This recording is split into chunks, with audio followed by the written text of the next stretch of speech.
শিখৰলৈ গৈয়ে আছে বিজেপি।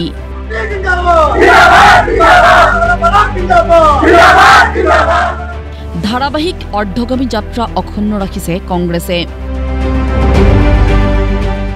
অৱশ্যে দলৰ নাক ৰাখিলে পৰমাৰাভাই। একমাত্ৰ কুশত হোৱা দৰংগিৰি সমষ্টিত জয় হ'ল পৰমাৰাভা। এই জয়তো দলৰ সহযোগিতা সন্দেহজনক। ৰাভা হাছঙত উৰিল বিজেপি মিত্ৰজোঁটৰ বিজয় নিচান।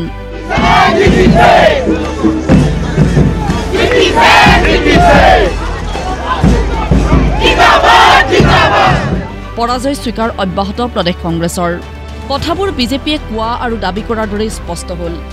এটা সাধাৰণ পৰিষদীয় নিৰ্বাচনত বাঘৰ দৰে জঁপিয়াই বিৰোধীক ধূলিসাৎ কৰি বিজয় নিচান উৰুৱালে বিজেপি মিত্ৰজোঁটে।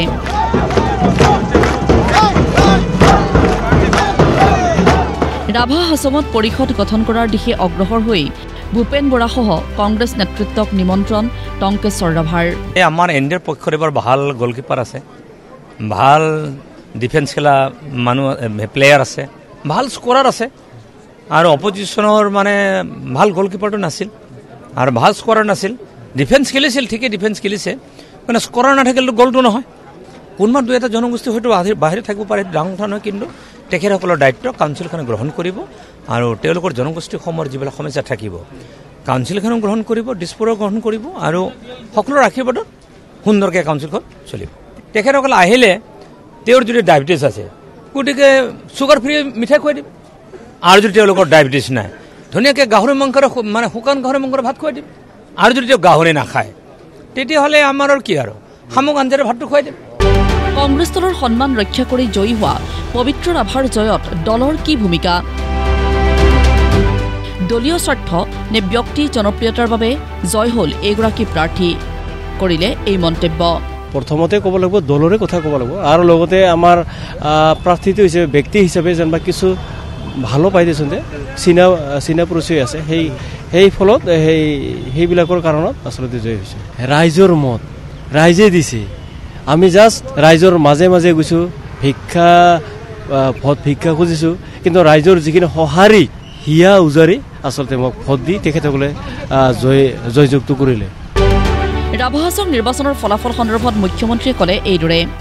ৰাভা হাছং বিটিআৰ পঞ্চায়ত বিধানসভা ক'তো আগত ক'তো একো সমস্যা নাই, ইমান কাম হৈ আছে ৰাইজে, আৰু এইটো লৈ মই প্ৰথম দিনাৰ পৰাই কৈ আছোঁ যে আমি নিৰ্বাচনক লৈ চিন্তা কৰা নাই, সেইকাৰণে প্ৰতিটো দিনে আপোনালোকে চিন্তা কৰক এই কোচ ৰাজবংশী মানুহখিনিয়ে আজি ইমান দিন বিপদত পৰি আছিল, তেওঁলোকৰ কাৰণেতো কোনেও চিন্তা কৰা নাছিল।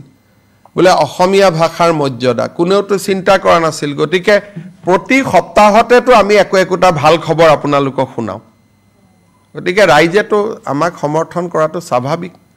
আৰু প্ৰধানমন্ত্ৰী ডাঙৰীয়াৰ নেতৃত্বৰ প্ৰতি অসমৰ ৰাইজৰ অকুণ্ঠ সমৰ্থন আছে।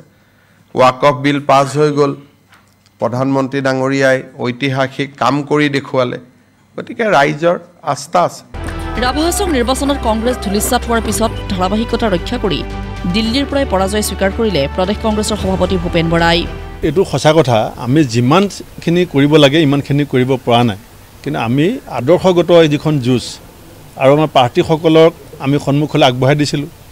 বাকী অন্যান্য নিৰ্বাচনত বহু কথা থাকে, সেই কথাবিলাকত আমি কিছু পিছ পৰি আছিলোঁ। এইবাৰ জয় পৰাজয়টোতো আমি শেষ কথা নহয়, আমি গণতান্ত্ৰিক পৰম্পৰাটো ৰক্ষা কৰি যুঁজ এখন দিছিলোঁ আৰু আমাৰ মানুহখিনি যিখিনি ধৰ্মনিৰপেক্ষ ৰাইজ তেওঁলোকক ভোট দিবৰ কাৰণে আমি এটা সুযোগ দিছিলোঁ।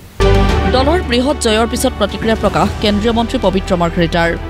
জাতিৰ কথা কৈ ৰাজনীতি কৰা অখিল গগৈ, লুৰিণজ্যোতি গগৈ জনগোষ্ঠীয় নিৰ্বাচনত কিয় জড়িত নহয় বুলি প্ৰশ্ন পবিত্ৰ মাৰ্ঘেৰিটাৰ।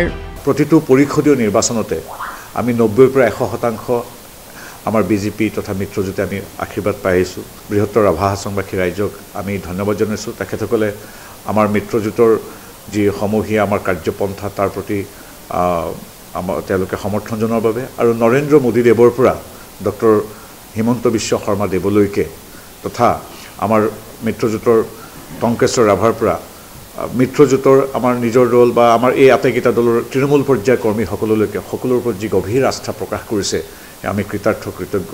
কোনো এটা জনগোষ্ঠীয় নিৰ্বাচনত বা সামাজিক কামত তেওঁলোকৰ সেৱা কৰাৰ ক্ষেত্ৰত তেওঁলোকৰ এজনকো দেখা পোৱা নাযায়। তেওঁলোকেতো নিৰ্বাচন কিজানি অংশগ্ৰহণ কৰা নাই।